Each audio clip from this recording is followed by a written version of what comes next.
Have you ever wondered about the origins of the historical conflict between Ephraim and Judah?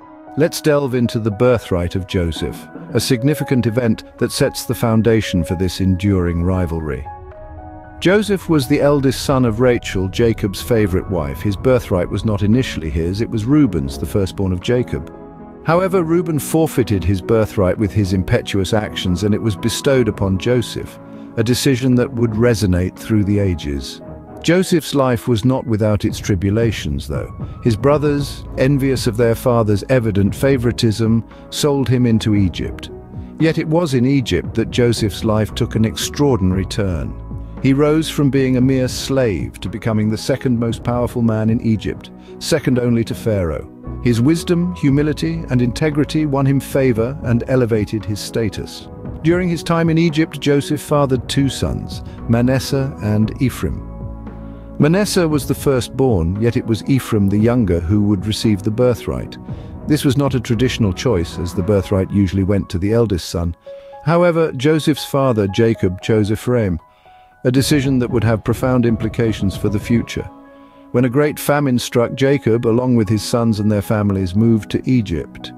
In this foreign land, Jacob was reunited with Joseph, his long-lost son, and he met his grandsons, Manasseh and Ephraim, for the first time. Before his death, Jacob made a significant decision.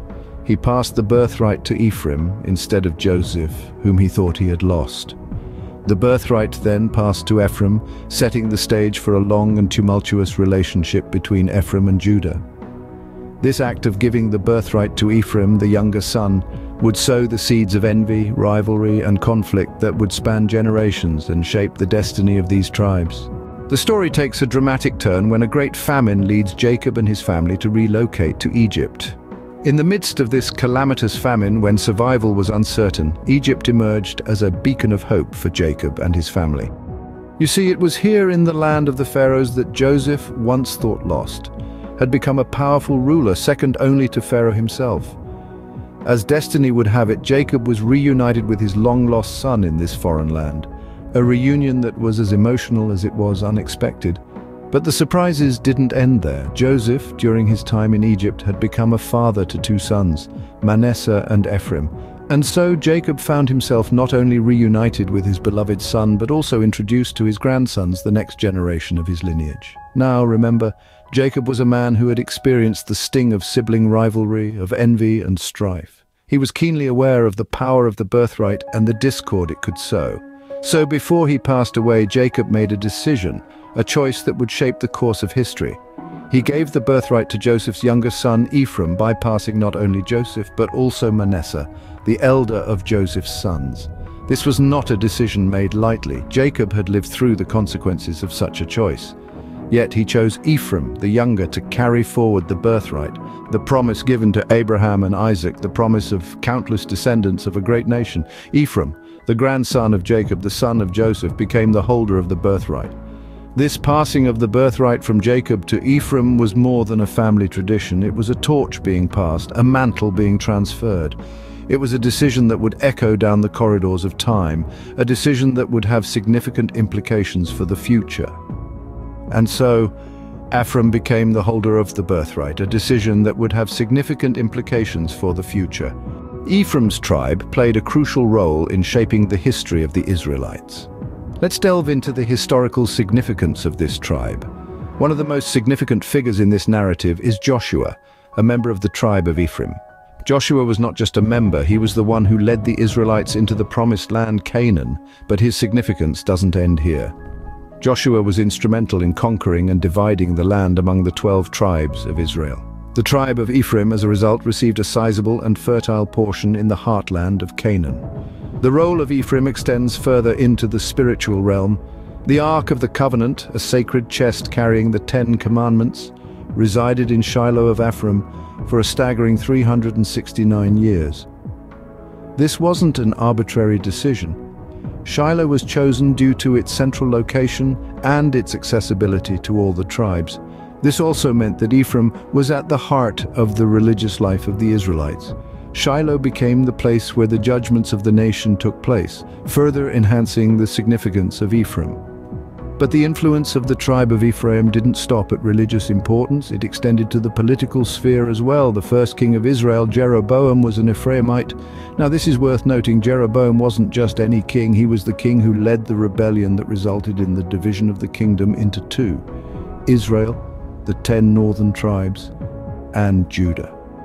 His rule marked the beginning of a long line of kings who were not from the tribe of Judah, as prophesied. This intricate web of religious, political, and territorial significance, weaved by the tribe of Ephraim, underscores their pivotal role in shaping the history and destiny of the Israelites. Even Jeroboam, the first king of Israel, was an Ephraimite.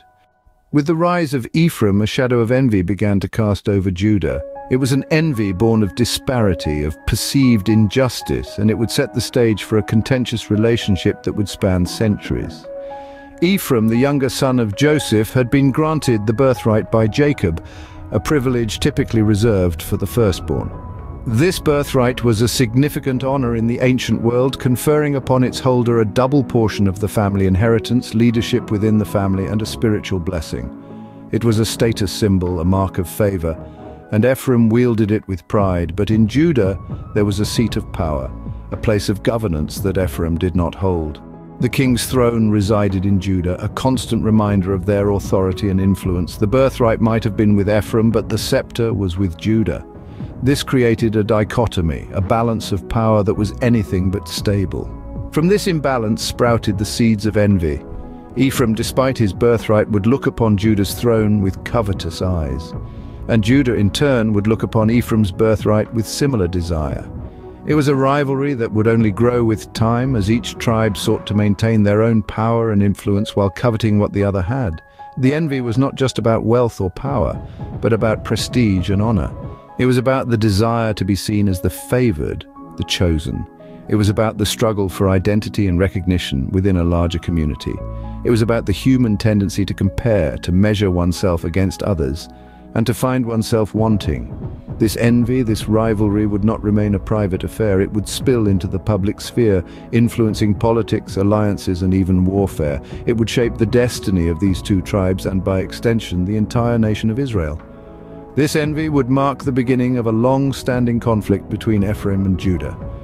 It was a conflict that would shape their history, their identity, and their future.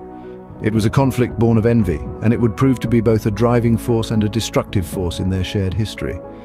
The envy between Ephraim and Judah would lead to a conflict that would last for generations. As we dive deeper into the annals of history, we find the simmering rivalry between Ephraim and Judah, two pivotal tribes of Israel, escalating into a full-fledged conflict. This discord, deeply rooted in the green-eyed monster of envy, would reverberate through the centuries, shaping the destiny of these two tribes. Ephraim, the younger son of Joseph, was endowed with the birthright by his grandfather Jacob, stirring a sense of resentment in the hearts of his brethren. This resentment was only further fueled by the fact that Joshua, the gallant leader who guided the Israelites into the promised land of Canaan, was of the tribe of Ephraim.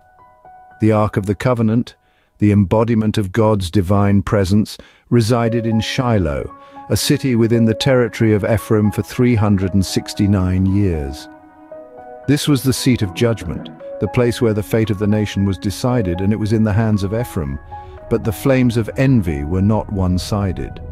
Judah, the tribe from which the king was destined to arise, was equally envious of Ephraim. The first king of Israel, Jeroboam, was an Ephraimite, a fact that did not sit well with the tribe of Judah. This mutual envy set the stage for a conflict that would span generations, a struggle for power and recognition that was as much a part of their shared history as the land they lived in. But what can we learn from this historical conflict? Perhaps it serves as a reminder of the destructive power of envy, the way it can divide even the closest of kin, and how it can spark conflicts that last for generations. The story of Ephraim and Judah, then, is one of envy, conflict, and a struggle for power and recognition. This tale of two tribes is a stark reminder of the lasting impact of our actions and the power dynamics that shape history.